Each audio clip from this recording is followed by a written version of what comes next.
இந்த வீடியோவில் நம்ம எதை பற்றி பார்க்க போகிறோம்னா டிஎன்பிசி எக்ஸாமுக்கு ஆன்லைன் மூலமாக அப்ளை பண்ணுறவங்க எப்படி அவங்களுடைய ஃபோட்டோ மற்றும் சிக்னேச்சரை கரெக்டான சைஸில் எடிட் பண்ணுறது அதை பற்றி தான் டீட்டெயிலாக பார்க்க போகிறோம்.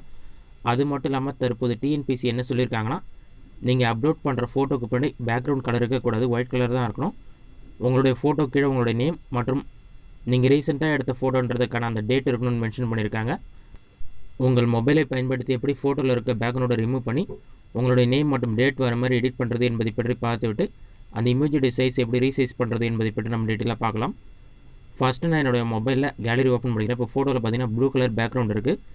இதை நீங்கள் ஒயிட் கலர் பேக்ரவுண்டாக மாற்றணும். இதற்கு நீங்கள் ஃபஸ்ட்டு உங்களுடைய மொபைலில் ஏதாவது ஒரு ப்ரௌசர் ஓப்பன் பண்ணிக்கிங்க. அதில் கூகுள் சர்ச்சில் போயிட்டு பேக்ரவுண்ட் ரிமூவர்னு சொல்லி டைப் பண்ணுங்கள்.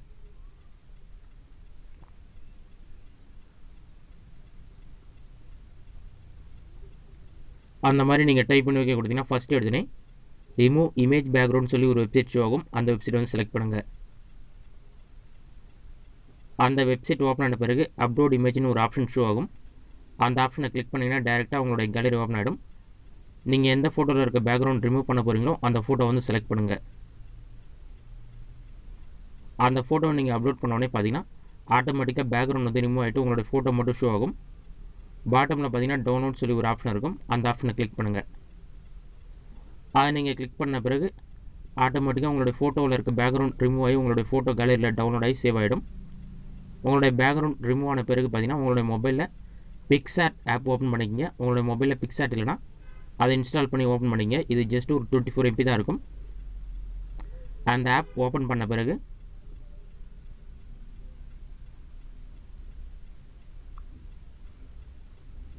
சென்டராக பார்த்தீங்கன்னா ப்ளஸ் மாதிரி ஒரு சிம்பிள் இருக்கும். அந்த ஆப்ஷனை கிளிக் பண்ணிவிட்டு எடிட் ஏ ஃபோட்டோ அந்த ஆப்ஷனை செலக்ட் பண்ணுங்கள்.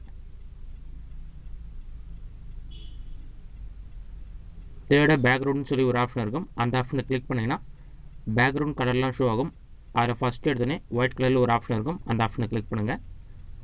ஒயிட் பேக்ரவுண்ட் நீங்கள் செலக்ட் பண்ண பிறகு பாட்டமில் பார்த்தீங்கன்னா கிராப்னு சொல்லி ஒரு ஆப்ஷன் கொடுத்துருப்பாங்க. அந்த ஆப்ஷனை கிளிக் பண்ணிவிட்டு மறுபடியும் கிராப் அந்த ஆப்ஷனை கிளிக் பண்ணுங்கள். டாப்பில் பார்த்தீங்கன்னா ஒரு வேல்யூ இருக்கும், அதோடைய சைஸ் இருக்கும். அந்த ஆப்ஷனை கிளிக் பண்ணிவிட்டு அந்த சைஸ் நீங்கள் எடிட் பண்ணணும். அதில் போய்ட்டு 125 165 சொல்லி என்டர் பண்ணுங்கள். அதை என்டர் பண்ணிவிட்டு ஓகே கொடுத்தீங்கன்னா அந்த சைஸ் உங்களுக்கு ஷோ ஆகும். நெக்ஸ்ட்டு டிக் மார்க் இருக்கும். அதை கிளிக் பண்ணிங்கன்னா அந்த சைஸ்க்கு வந்து கரெக்டாக எடிட் ஆகிடும். நெக்ஸ்ட்டு பாட்டமில் ஸ்க்ரோல் பண்ணிங்கன்னா ஆட் ஃபோட்டோன்னு சொல்லி ஒரு ஆப்ஷன் இருக்கும்.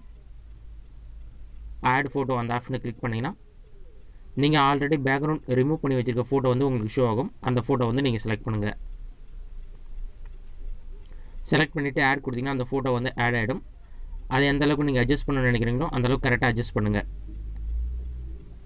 அந்த ஃபோட்டோவை நீங்கள் கரெக்டாக அட்ஜஸ்ட் பண்ண பிறகு உங்களுடைய நேம் மற்றும் டேட் என்டர் பண்ணுற மாதிரி இருக்கும். ஃபோட்டோ அட்ஜஸ்ட் பண்ண பிறகு பாட்டமில் பார்த்தீங்கன்னா டெக்ஸ்ட்னு சொல்லி ஒரு ஆப்ஷன் கொடுத்துருப்பாங்க. டெக்ஸ்ட் அந்த ஆப்ஷனை கிளிக் பண்ணிவிட்டு உங்களுடைய ஃபுல் நேம் என்டர் பண்ணுங்கள்.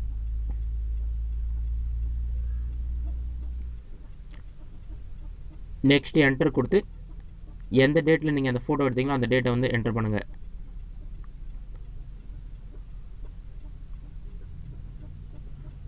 டேட் வந்து நீங்கள் அப்ளை பண்ணுற டேட்டை என்டர் பண்ணிக்கிங்க. இல்லை 2 அல்லது 3 நாட்களுக்கு முன்னாடி இருக்க டேட்டை என்டர் பண்ணிவிடுங்க. அந்த டேட்டை என்டர் பண்ண பிறகு பாட்டமில் கலர்னு ஒரு ஆப்ஷன் இருக்கும். அந்த கலர் ஆப்ஷனை கிளிக் பண்ணி பிளாக் செலக்ட் பண்ணிவிட்டு அந்த டெக்ஸ்ட்டை கரெக்டாக பாட்டமில் அட்ஜஸ்ட் பண்ணி வச்சுருங்க. டெக்ஸ்ட் மற்றும் ஃபோட்டோவை கரெக்டாக அட்ஜஸ்ட் பண்ணி ப்ளேஸ் பண்ணுங்கள்.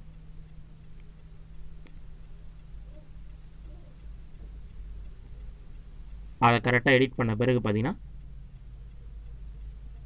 இந்த மாதிரி தான் இருக்கும்.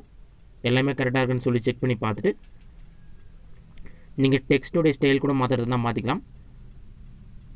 டெக்ஸ்ட்டோடைய ஸ்டைல்லாம் கரெக்டாக வச்சுட்டு டாப்லேயே பார்த்தீங்கன்னா டிக் மார்க் மாதிரி இருக்கும். அந்த ஆப்ஷனை கிளிக் பண்ணுங்கள். உங்களுடைய ஃபோட்டோ டெக்ஸ்ட் எல்லாமே ஷோ ஆகும். அதில் கரெக்டாக செக் பண்ணிவிட்டு மறுபடியும் என்டர் சிம்பிள் மாதிரி ஒன்று டாப்லேயே கொடுத்துருப்பாங்க. அந்த ஆப்ஷனை கிளிக் பண்ணுங்கள். நெக்ஸ்ட்டு கொடுத்தீங்கன்னா சேவ் கேலரின்னு சொல்லி ஒரு ஆப்ஷன் இருக்கும். செகண்டாக அந்த ஆப்ஷனை கிளிக் பண்ணுங்கள். அதை நீங்கள் கிளிக் பண்ண உடனே உங்களுடைய ஃபோட்டோ வந்து கேலரியில் சேவ் ஆகிடும். இப்போ நான் வந்து அந்த ஃபோட்டோ வந்து ஓப்பன் பண்ணி காட்டுறேன்.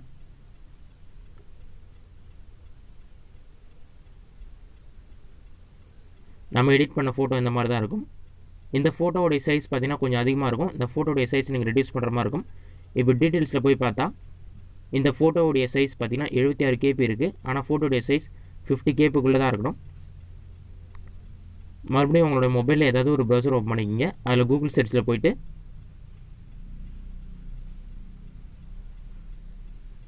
tnpsc ஃபோட்டோ சைஸ் ரெடியூசர்னு சொல்லி டைப் பண்ணுங்கள்.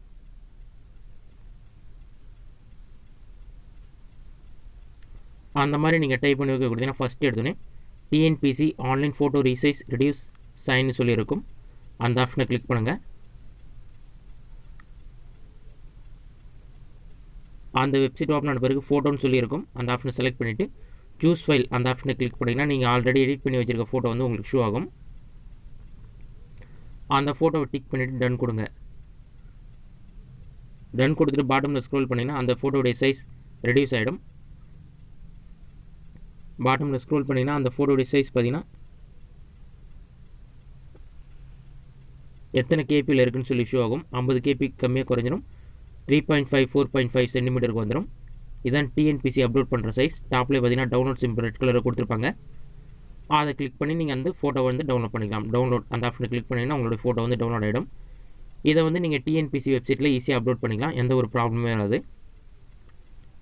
சிக்னேச்சர் பொறுத்தவரைக்கும் எந்த ப்ராப்ளமே இல்லை. நார்மலாக நீங்கள் ஒரு ஒயிட் கலர் பேப்பரில் சிக்னேச்சர் என்டர் பண்ணிவிட்டு அதை நீங்கள் உங்களுடைய கேமராவில் ஃபோட்டோ எடுத்து இந்த வெப்சைட் ஓப்பன் பண்ணி ஃபோட்டோக்கு பக்கத்தில் சிக்னேச்சர்னு ஒரு ஆப்ஷன் இருக்கும். அந்த ஆப்ஷனை செலக்ட் பண்ணிவிட்டு சூஸ் ஃபைல் அந்த ஆப்ஷனை கிளிக் பண்ணிங்கன்னா டேரெக்டாக கேலரி ஓப்பன் ஆகும். நீங்கள் ஆல்ரெடி கேமராவில் எடுத்த சிக்னேச்சர் கிளிக் பண்ணிவிட்டு டன் கொடுங்க. ஆட்டோமேட்டிக்காக உங்களுடைய சிக்னேச்சருடைய சைஸ் வந்து ரெடியூஸ் ஆகிடும். அதோடைய சைஸ் என்ன என்பதையும் நீங்கள் பார்த்துக்கொள்ள முடியும். அதோடைய டைமென்ஷன் சைஸ் எல்லாமே இருக்கும். டாப்லேயே டவுன்லோட் சிம்பிள் ரெட் கலரில் இருக்கும். அதை கிளிக் பண்ணிங்கன்னா உங்களுடைய சிக்னேச்சரும் டவுன்லோட் ஆகி ஓப்பன் ஆகிடும். இதை இரண்டையுமே நீங்கள் டிஎன்பிசி எக்ஸாமுக்கு அப்ளை பண்ணுறப்போ பார்த்தீங்கன்னா அப்லோட் பண்ணிங்கன்னா எந்த ஒரு ப்ராப்ளமே வராது. ஏன்னா இதுதான் வந்து கரெக்டான சைஸ். இந்த மெத்தடை பயன்படுத்தி நீங்கள் ஈஸியாக டிஎன்பிசி எக்ஸாமுக்கான ஃபோட்டோ மற்றும் சிக்னேச்சர் எடிட் பண்ணிக்கலாம். இந்த வீடியோ உங்களுக்கு யூஸ்ஃபுல்லாக இருக்கும்னு நினைக்கிறேன். இந்த வீடியோ உங்களுக்கு பிடிச்சிருந்தா லைக் பண்ணுங்கள். இந்த வீடியோவில் வேறு ஏதாச்சும் டவுட் இருந்தால் கமெண்ட் பாக்ஸில் கமெண்ட் பண்ணுங்கள்.